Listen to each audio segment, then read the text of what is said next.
People are gullible. It appears to be a trait which is hardwired into the human brain. Gullibility is closely related to credulity, which is a tendency to believe unlikely propositions which are unsupported by evidence. Examples are numerous, and industries based on gullibility flourish. Many people believe in their horoscopes, a part of astrology which seeks to convince one with the belief that heavenly bodies hold influence over human affairs. If we think about this logically, we may realise that if all the planets were lined up at the moment of birth, the gravitational force from them acting on the newborn would be less than that of the midwife. We may also wonder why it is that the time of birth that determines the star sign of a new baby rather than the time of conception.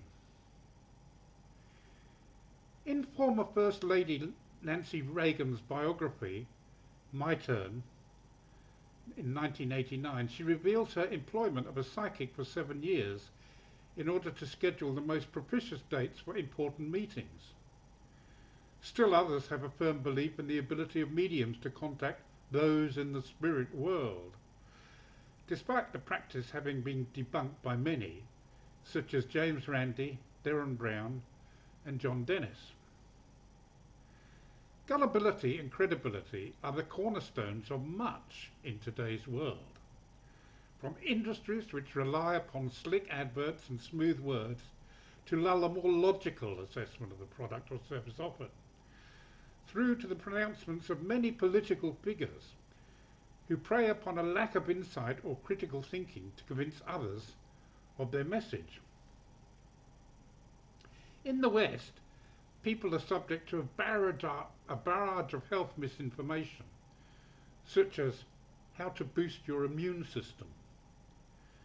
The website Prevention may be a good example in that it gives food tips on what to eat in order for the immune system to be boosted. www.prevention.com/food/healthy-eating-tips/power-food-boost-immunity. The fact is, the human immune system is composed of an incredibly complex set of cells and proteins acting in conjunction with each other. A wide range of antibodies suited for different tasks, various blood components, e.g. polymorphonuclear leukocytes, monocytes, eosinophils, macrophages, etc., etc. Then there's a long list of non-specific parts of the immune system which act in concert with the rest of the system when required to do so. If you are normal and in good health and receive adequate rest and sleep, there is nothing you can do to make your immune system better. It is the product of millions of years of evolution, and eating a range of power foods will have no effect whatsoever in terms of enhancing the immune system. The truth is that many doctors are unbelievably credulous themselves. Drug companies regularly issue magazines with news of new drugs and research, all of which is invariably presented in a buoyant and positive manner. These magazines are often sent at no cost to medical practitioners because they are an ideal vehicle to introduce new drugs and consolidate confidence in the company's existing products. Reservations about new drug therapy are anticipated. There may be reference to clinical trials and a spate of testimonials from doctors of varying degrees of eminence, judging from their academic qualifications, and fervent paeans of praise from patients and medical practitioners. Photographs abound through the text of healthy and often aged patients, positively glowing with health, vim and vigour, enjoying life to the full.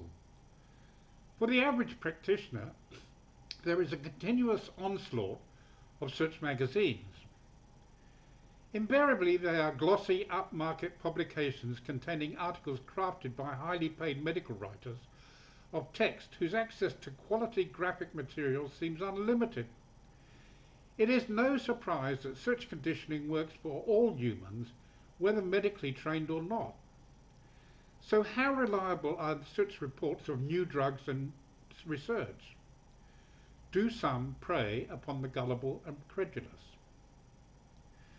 Dr. Richard Horton, the editor-in-chief of The Lancet, arguably the most prestigious of the well-respected, peer-reviewed medical journals in the world, has indicated that about half of all published scientific research is unreliable at best, if not completely false.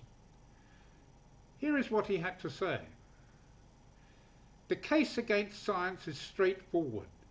Much of the scientific literature, perhaps half, may simply be untrue. Afflicted by studies with small sample sizes, tiny effects, invalid exploratory analyses and flagrant conflicts of interest, together with an obsession for pursuing fashionable trends of dubious importance. Science has taken a turn towards darkness. That was published on April 11, 2015 in The Lancet, volume 385. He is not alone. Dr. Marcia Angel, a physician and long-time editor-in-chief of the New England Medical Journal, the NEMJ, which is considered as another of the most prestigious peer-reviewed journals in the world, makes her views upon the subject quite plain. She says, it is simply no longer possible to believe much of the clinical research that is published, or to rely upon the judgment of trusted physicians or authoritative medical guidelines.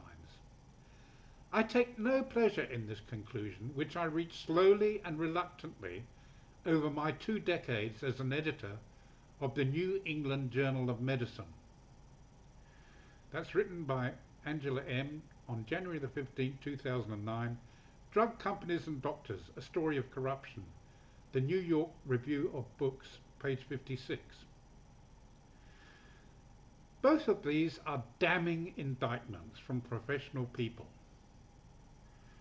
Shoddy medical research is driven by many factors. Foremost may be the publish or perish situation faced by many academics. It is a phrase coined to describe the pressure in academia to rapidly and continually publish academic work to sustain or further one's career.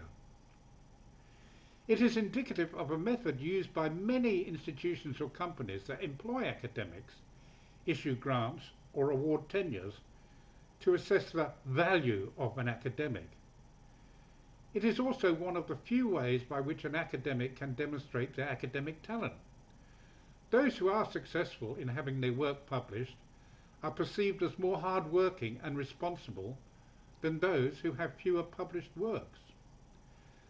Paradoxically, the more thoughtful and more methodical scientists who have their work rarely published may be of more importance to society than their more prolific peers.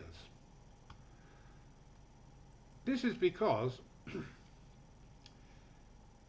those peers who publish studies with no values whatsoever exploit a flaw in the system, in that the metrics don't measure value, but merely activity. This is quite disturbing given the fact that all medical studies, which are industry sponsored, are used to develop and test drugs and vaccines to supposedly assist those who need medical treatment, to train medical staff, educate medical students and more. So what are the fruits of dishonest research? How have they influenced and continue to influence patient management? Are there elements of credulity and gullibility in the acceptance of this research by the public?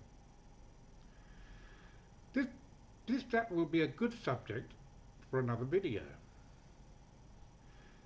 Please hit the subscribe button if you want to continue to dispel the myths surrounding medicine. It's that little image of a Neanderthal on the bottom right of your screen. Also, please indicate whether you like or dislike this video.